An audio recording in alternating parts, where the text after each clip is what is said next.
Good morning and welcome to another episode of Leon County Today with Sheriff Walt McNeil. And Sheriff, this is one of those topics that are going to make parents' ears perk up.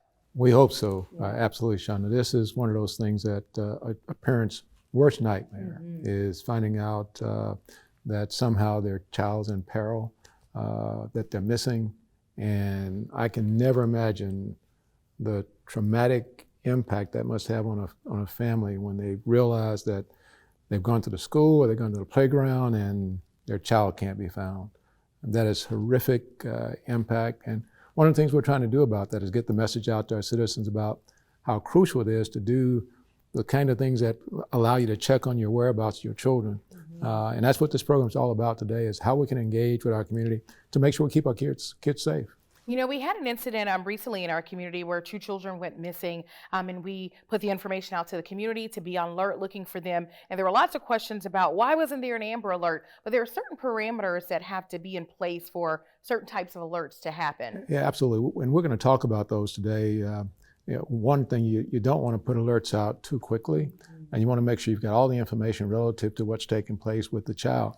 And while the alert's not out, what I want our viewers to know is that we're still working on the circumstances that led to the child being notified, given a notification to us that the child is missing. So there's a lot of things going on, and we're going to share those today with our audience. Absolutely. And, you know, talking about those cases, there are certain types of cases that we talk about, and runaway children, that's another thing. You think abduction, but sometimes kids run away, and there are a lot of resources out there in the community for families who may be dealing with a child that might be acting out. Yeah, children that are runaways, and you also have circumstances where families are divided. Mom has custody, but the father wants custody, and they're battling in courts, and for some reason, at some point in time, one parent takes the child without the other parent knowing about it. And all those things create that situation we're talking about in educating our community about what's taking place. And that's what we're going to talk about today, dig deep into that and try to get some answers out, some information out to the folks in Leon County. Yes, well, it will be a full show today. We're going to hear from one of our detectives who investigates these cases, and also an organization that can help families. So a full show it's going to be. CCYS, absolutely. Great organization. They are indeed. So be sure to stick around. It can be a parent's worst nightmare, but today we have information you need to know in a time of crises. Stay with us.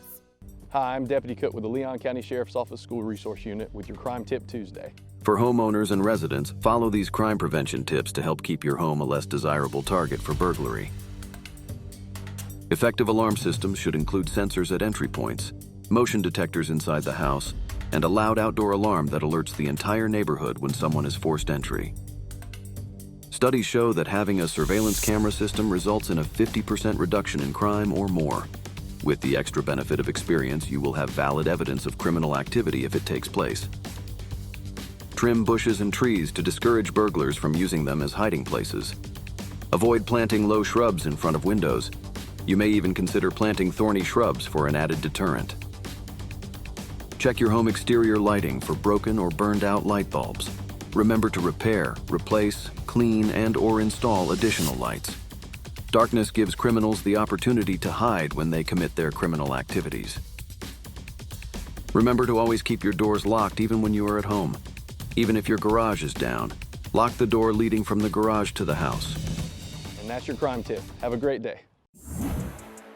Start your new career as a corrections officer at one of the state's most innovative agencies, the Leon County Sheriff's Office. When I left the academy, my training never stopped. Work with state-of-the-art technology. You can make a lot of money at a very young age. Starting pay is $50,000 a year with amazing benefits. Firearms, taser, driving training. A better work-life balance with more time off.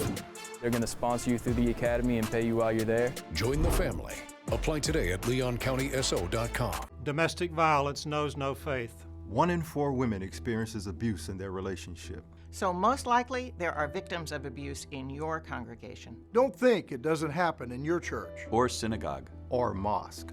Because it does. It does. It does. Learn the signs of abuse. And how to help victims. Know the many resources available in our community. End the silence on domestic violence. Contact the Domestic Violence Coordinating Council or the Refuge House Hotline. Welcome back.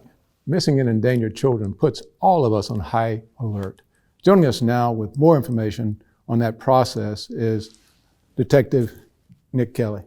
Nick, talk to us about what goes into the Amber Alert. How, in fact, does that whole process work? Well, Sheriff, great question. I know Shonda talked about our recent case with the missing children. When it comes into that, when we make contact with the parents or guardians of these children, we want to make sure we have all the facts in place, all the information to be able to make a correct decision on if an Amber Alert is necessary.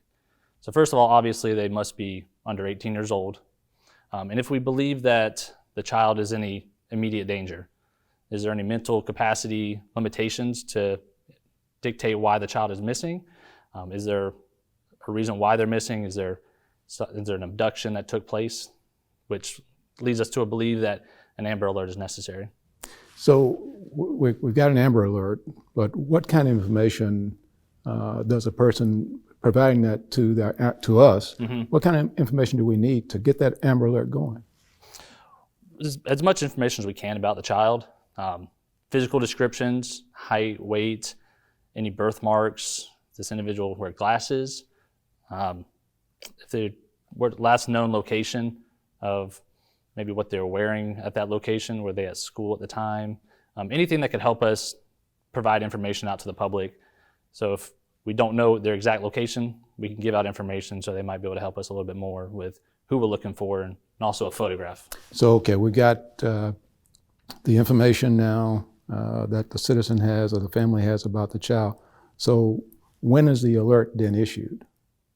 Well, we go through a process of getting it approved and authorized, and then getting it verified through the Missing Endangered Person Information Clearinghouse to get it activated. You know, one of the things we talk about all the time is that time is of the essence. Time is really important to us. So what kind of steps should the parents or the guardian make in terms of trying to get that information to us as quickly as they possibly can? I think being prepared, right? Having that information, it's a worst case scenario as a parent, but being prepared so if something like this ever does happen, they can give us that information as quickly as possible. And contacting law enforcement if their child is missing, not waiting until checking all other options before contacting us. We have a plethora of resources that can help with assisting with locating the child. And so if they have that information that we need readily available, it just speeds up the process and helps us locating the child. Okay. Now, here, I'm a parent, and obviously no parent ever wants to be in a situation where they're trying to locate their child. So what kind of prevention steps can a parent put in place in terms of their interaction with their children to get them aware that there are people out there trying to do harm to them? So what kind of conversations should parents have with their children? Great question. And I think we're getting in the right place. We're getting there. The common conversation that parents have with their child nowadays is the stranger danger, not talking to strangers, knowing who you're talking to, not getting in vehicles with individuals you don't know who they are. It's more prevalent in the younger age with individuals that you don't know who you're talking to. As you get older, the parents start getting teenagers and they have cell phones. Cell phones is a big part of that unknown threat to their lives. The individuals that they don't know who they're talking to online. So parents being aware of social media, what their kids are doing on their cell phones, even their friends. The kids in the neighborhood, who their friends are, and who the friends' parents are. Getting to know them, so if they are missing or they do need to try to locate them, contact the friends and their parents and have that relationship. Nick, real quickly, in 30 seconds or a minute or less, what kind of role does the bloodhound play in missing children situations? Have we had any success with hounds? My personal experience, we've had one case. Now, the bloodhound didn't have the direct location of the child. The child was elsewhere, but bloodhounds, canine, very critical when it comes to locating the child. They are trained to locate individuals, not just on the criminal side, but locating missing children and being able to track them down if need be. Well, Nick, thank you for the great work you do for the Leon County Sheriff's Office and citizens of Leon County. Still ahead, how one local organization is providing crisis and counseling services for local youth and their families. Stay tuned.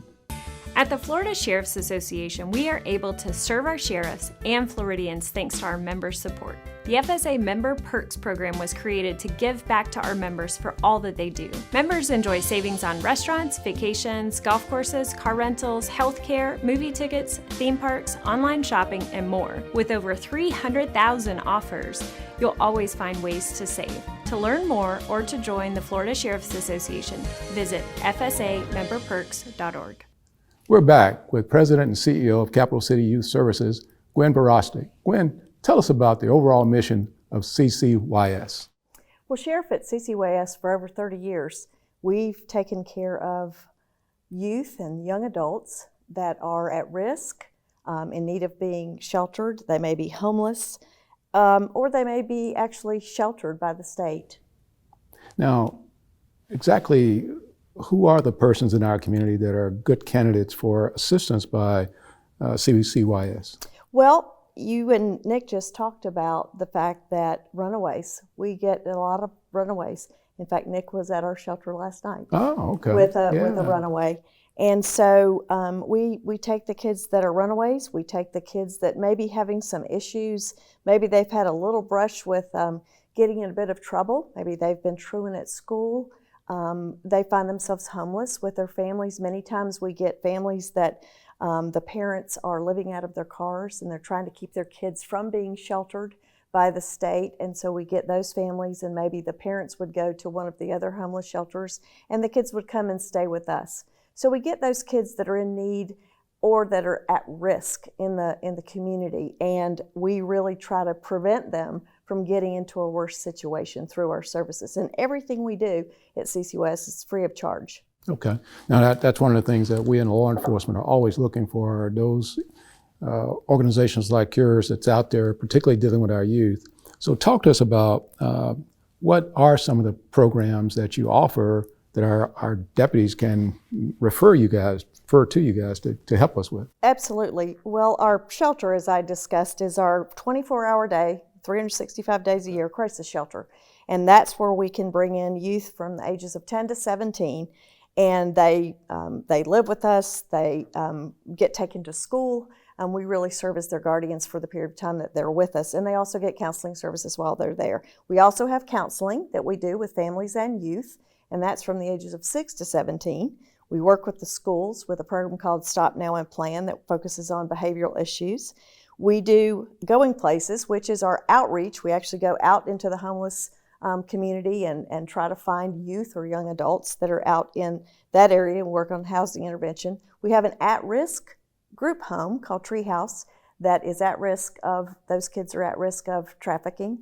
And then we also have a transitional living program where we take youth and young adults from 16 to 21, and we actually find them housing, help them get jobs, help them get their GEDs, and they have been from an environment of homelessness, they've been runaways, aged out of foster care, and or trafficked. Well, Gwynn, you guys are doing a great deal of work there for us. And one of the things we talk about in Leon County Sheriff's Office is about being all in. And what we mean by that is trying to get not only services like you provide, but the community engaged with us as well. So how can the community help with CCYS? Well, there are many ways that the community can help. All donations are always wonderful because most of our funding does come from state and federal funding, as well as the city and the county, but we have very little what I call unrestricted dollars. So donations are always a wonderful help because we've got 30-year-old facilities, so donations always help. We also take clothing because a lot of these kids come in with a plastic bag and have nothing else, have the clothes on their back, and so we take shoes and clothing and we assess by size. And then we also love to have volunteers that come and work with our different groups because we try to get youths exposed to adults and folks with a positive outlook from the community to give them something to look forward to. Again, we're trying to prevent them from having bad things happen further on in their lives. Well, Gwynn, you all are doing a tremendously great job. But share with our audience, what should our viewers know about CCYS, and how can, again, I know you talked about financially and otherwise, but how can our community help? Well, I think they can come and tour our facility and learn about what we're doing. We work closely with your host deputies again, our homeless population is a big problem in our area. And many of those folks that find themselves homeless have been runaways or kids that have been abused or neglected. And so I think that coming and touring our facility would be a great idea. We're on Roberts Avenue. They can find us on our website at ccys.org. And we're there 24/7. Well, Gwynn, thank you. Thank you for what you do. And you do make a huge impact in our community, particularly with our kids. Well, thank you, Sheriff. Up next in our deputy on duty, he's led LCSO SWAT team and is currently helping out lead our detention facility. We sat down with LCSO Chief Bryce Google. Stay tuned.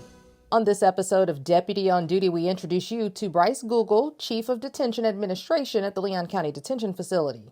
I started with the agency in 1994 as a communications officer, a dispatcher, 911 operator. Originally, my plan was not to work in law enforcement. My plan was to be an accountant because I'm pretty good with math and numbers. As fate would have it, during his college days, Chief Google discovered that being an accountant wasn't the right fit. He wanted a career that was more physically active. So in talking with my guidance counselor and other people, I was trying to find something that would keep me interested every day. I actually said I wanted a job where I really didn't know what to expect, going into the day, with some surprises and stuff like that. In law enforcement, Chief Google found all the action he was looking for. Over the years, he's tackled numerous roles and climbed the ranks. He's been a school resource deputy, served in several investigative units, even the role of commander of one of LCSO's specialty teams. We'll get to that in just a moment. But his current role is a lot different from the hustle and bustle of working on the law enforcement side of the sheriff's office. Culture shock. It was definitely a 180-degree turn for me as far as the work. Chief Google transitioned into this new role in July of 2023 from Judicial Services. Now, he admits it was a learning curve that was a welcome challenge, explaining that he strives to lead and adapt to new responsibilities. His daily routine now involves a mix of meetings and interactions with staff. We also talk and work as a team, which is why we have a lot of meetings, because each one of us needs to know what the other one is doing as far as the command staff, on the command staff level. And when duty calls, he's reaching out to incarcerated individuals when the need arises. I like to interact with the inmates as well, just to encourage and, to give them, a word of encouragement at times. Chief Google still has a connection to responding to those high-risk calls. He's currently the commander of LCSO's Special Weapons and Tactical Team, better known as the SWAT team. I was fortunate enough to join the SWAT team early on in my career. And one of the things about being on SWAT, there's an expectancy that you will be above average, not just from the tactical aspect or the tactical side, but also within your primary job. Chief Google oversees a team of highly trained, well-equipped, and dedicated deputies willing to assist in the most dangerous of situations. The specialized group is made up of entry operators, snipers, medics, and technicians, and this team trains on a continuous basis for these high-risk, complex, and excessively dangerous operations. It's an achievement that took a lot of hard work to achieve. So for me, it wasn't just about maintaining, my workload, my caseload and everything. I needed to excel.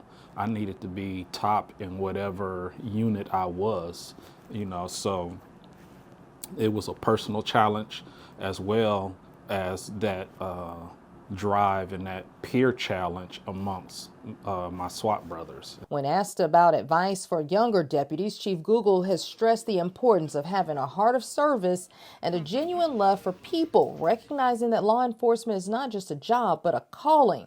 And as far as the secret to longevity on the job, commitment. I learned it from my dad, my parents. You don't quit. You don't give up on something just because the times get hard. The grass is not always greener on the other side. You tend to what you have, and you work at it, And when it does start to grow and flourish, you love it and you respect it that much more because you earned it. As Chief Google continues to lead and inspire, we hope his story has encouraged you to apply for a role with the Leon County Sheriff's Office. Just visit our website right now, leoncountyso.com, to apply. I'm Angela Sherrod for Leon County Today. Start your new career as a corrections officer at one of the state's most innovative agencies, the Leon County Sheriff's Office. When I left the academy, my training never stopped. Work with state-of-the-art technology. You can make a lot of money at a very young age. Starting pay is $50,000 a year with amazing benefits. Firearms, taser, driving training. A better work-life balance with more time off. They're going to sponsor you through the academy and pay you while you're there. Join the family. Apply today at leoncountyso.com. Download the Leon County Sheriff's Office mobile app right now. Our mobile app makes it easier than ever to report a crime and get important safety alerts. You can also see who's been booked at the Leon County Detention Facility and follow reported crimes in your neighborhood, all in one convenient location in the palm of your hands.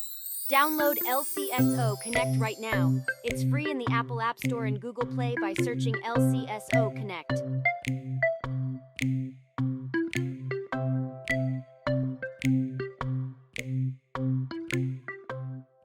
Welcome back to Leon County Today with Sheriff Walt McNeil. Sheriff, hearing from Bryce Google, one of our leaders within the office, one of our chiefs, who's now in a new role that he seems to be enjoying. Well, I think he really is. One of the things we try to do is to move as many of us around as we possibly can to get the entire scope and depth of what the Leon County Sheriff's Office is all about. And Bryce has been in operations his entire career for the most part. And so now we've placed him in detention operations where he's helping out with our reentry initiatives in the Leon County Sheriff's Office, which is a huge learning curve for him, but he has picked it up. He's excited about it. In fact, had a couple of conversations with him and Steve Harrelson, who was over there previously. And it's different for them, but they realize that it's a huge part of who we are as a Leon County Sheriff's Office and the impact we have with those persons who are formerly incarcerated, trying to get them on a narrow path back to being whole in our community. And I think he's really picked that up, and I'm looking forward to the next several months while he's assigned to that particular area. Absolutely. And then circling back around to our topic today, talking about those missing and endangered children, I was really surprised to hear CCYS children at such a young age in their care. Oh my God, when she indicated off camera that we've got a newborn basically in their care, just speaks to the need in our community. And I hope that the viewers out there who tuned in will follow up on her request to engage and to assist with the efforts they're doing with the youth of our community. Yeah, and then our detectives who are investigating these cases, the things that they see on a daily basis, it drives home the importance of all these wellness initiatives you put in place. Yeah, it takes a real tough person to work in detectives, particularly when you start talking about youth in our community and the horrendous things they see that adults do to young people in our community. And so my hat's off to Nick and the entire unit in the Leon County Sheriff's Office, our detectives. But detectives all across our community see the same sort of things taking place. And again, we're counting on our citizens out there to be engaged with us in our all-in efforts to do everything we can to keep our children safe. Everybody can play a role. Everybody's got a role. All right, thanks, Sheriff. And thank you all for joining us for another episode. We will see you back here next week.